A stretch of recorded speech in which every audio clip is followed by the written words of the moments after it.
Hey there, it's Kevin Kennedy, and welcome to day number 20 of Learn Fusion 360 in 30 days. By the end of this tutorial, you'll be able to 3D model a simple one-part mold for 3D printing. We'll take a look at how to use the combine feature to subtract one body from another. Also, stay tuned for day number 21, where we'll take a look at how to create a more complex 2- or 3-part mold.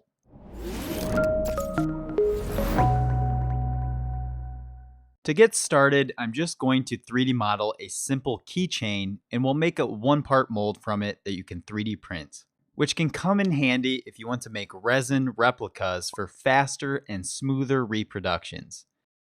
Now be sure to check out the links in the video description with my favorite mold release and resins if you're going to work with 3D printed molds. I'll select New Component from the Assemble drop-down list and rename it Keychain before clicking OK. Then I'll select Box from the Create drop-down menu. I'm going to select the top plane and then click on the top plane of the view cube to look directly at the top. Then I'll click on the center origin and drag out with my mouse. I'll type in 50 millimeters for the length, hit the Tab key to lock the dimension in place, and then 35 millimeters for the width, also followed by the Tab key. And then I will click with my mouse to set the box. Now, because we used the box feature, it saved us that extra step of having to hit extrude. And we can simply enter the height of 3 millimeters and click OK. Now, I'm going to round the edges over using the keyboard shortcut letter F for fillet. I'll select all 4 sides, and then I will type out 7 millimeters for the distance and click OK. At this point, let's go ahead and add a hole for the keyring. I'll hit the keyboard shortcut letter L for line, and I'm going to click on the top of the keychain. And then for this first point of the line, I'll select the midpoint at the top, where you'll see that triangle or midpoint constraint pop up. Then I'll type out 5 millimeters, hit the Tab key to lock the dimension in place, and click with my mouse to place the line. Now that we have the endpoint for where we want the hole to go, I'll hit the keyboard shortcut letter H for hole, and I'll click on the top plane of the keychain. To get the hole to snap to our line's endpoint, we'll have to click Reference in the Hole dialog box, and then select the endpoint of the line, and you'll notice that it immediately snaps into place. We can also change the hole settings in the Hole dialog box. I'll select Simple, Simple, and Flat because we just need our hole to go through for the keyring. I'll change the depth of the hole to 3 millimeters or the thickness of our keychain, and then I'll change the width to 5 millimeters and click OK. If you're following along and making your own keychain, you can customize it at this point by either adding some text or an SVG logo. I'm going to head up to the Insert menu and select Insert SVG, and I'll select the face of the keychain. Then, in the SVG dialog box, I'll click on the Open folder, and I'm going to select the Product Design Online logo. You'll see that the logo is way too big and way off the keychain, so I'm just going to use these sliders to resize and reposition the logo until I'm happy with it. I want to add some thickness to the logo, so I'm going to right-click and select Press Pull, and I'll make this first section 1 millimeter thick.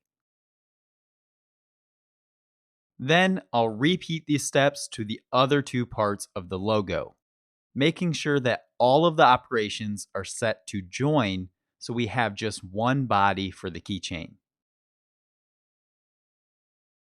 So now that we have a fairly simple keychain that we can create a one-part mold out of, I'll just toggle open the keychain component, And I'll go ahead and rename the body to keychain by double clicking on it and typing out keychain. Now to create our mold, we'll need to create another box, and then we'll use the keychain, or if you would like to replicate something else, then you'll have to make sure that you have a body in order for the combine command to work.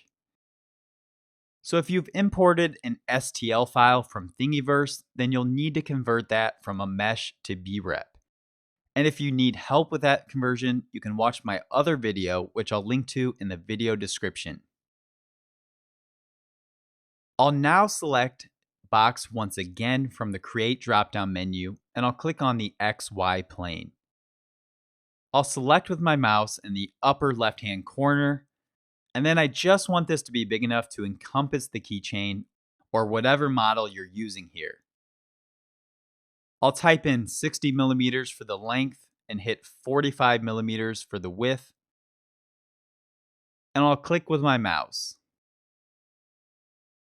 In the box dialog box, I'll make sure that the operation is set to new body, and then I'll go ahead and look at this box from the front view. I'll want to make sure that the height goes over top the entire keychain, and I'm just going to type out 8 millimeters, which should be plenty, and then I'll click OK. Then, before doing anything else, I'll rename the body that we just created by double-clicking on it in the Fusion 360 browser. And I'll type out mold for the name. I'll go ahead and click the save icon at the top and type out 1 part keychain mold, as it's always a good idea to save your model before you go any further. At this point, our keychain and mold for the box are taking up the same space. So to help us see what we're doing here, I'll first activate the top level component by right-clicking on it and selecting Activate. Then I'll right-click on the mold body and I'll find Opacity Control, and I'll change this to 50%. And you'll see that changing the opacity control will help us better see what we're doing as we go ahead and cut the keychain away from the mold box. I'll select the Combine tool from the Modify drop-down list. First, you'll need to select the target body, which is going to be the object that you want to cut away from or add to. So we'll need to select our mold body. Then for the tool body, we'll need to select the keychain or whatever body that you're cutting away in order to make a 1-part mold. And if you're having trouble selecting the body in the graphics window, remember that you can always select the body in the Fusion 360 browser on the left-hand side. We'll then have to change the operation to cut because we want the tool body, or in this case, the keychain, to cut out the material of our box. Now I can select new component if I want the mold to be added to a new component, and I can select keep tools, which will keep the body or bodies that you had selected for the tool bodies, should you need to reference them or use them again in this file. Now after clicking OK, we'll have to turn off the original bodies by selecting the light bulb in the browser. And then I will also go ahead and turn the opacity back to 100% so it's easier to take a look at the mold. Now that we have our 1-part mold, we can look at the draft analysis to see how well the object is expected to pop out of the mold. I'll select Draft Analysis from the Inspect drop-down list. Then I'll select the mold. And we have to also select an axis or face for the direction that the item will pop out of the mold. So I'll go ahead and select the top face here of the hold knockout. It's also important to note that before you click OK, you can also set the tolerances in the bottom section of the dialog box. I'm just going to leave these to the defaults and click OK. Then you'll see that the draft analysis will color code everything.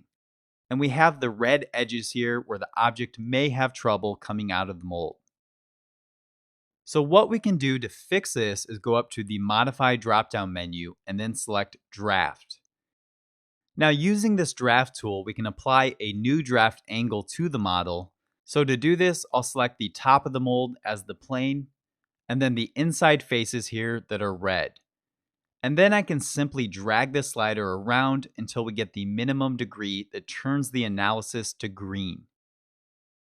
I can click OK, and I can repeat these steps for the keychain knockout by right-clicking and selecting Repeat Draft.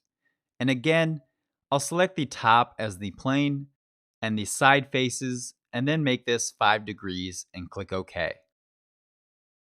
Now, it's kind of hard to see the draft angle here, so if I look at the section analysis from the side, you'll see that we did end up creating this nice draft angle, which will ensure that our object or replica will be able to pop out of the mold without being damaged. And one other thing I'll point out, when you turn on the draft analysis, you will see it adds the analysis folder to the browser where you can toggle it on and off. Once again, if you are going to 3D print simple one-part molds to cast resin parts, in order to make replicas faster than 3D printing the object again and again, then please support my channel by clicking my links below to my favorite resin and mold making products. I'll also point out that some parts of your model may pop out fine if the analysis is showing that they are red. It really depends on the materials that you're working with, how thick the object is, and whether or not you spray on or apply a mold release. If you don't have any mold release handy, then you can try using the spray pan from your kitchen, or you can pick some up from your local grocery store. Thanks for watching. If you have any questions at all about this tutorial or Fusion 360 questions in general, then be sure to comment them below. Hit that thumbs up icon if you learned something in this video, and click subscribe, followed by that little bell icon to be notified of more Fusion 360 tutorials.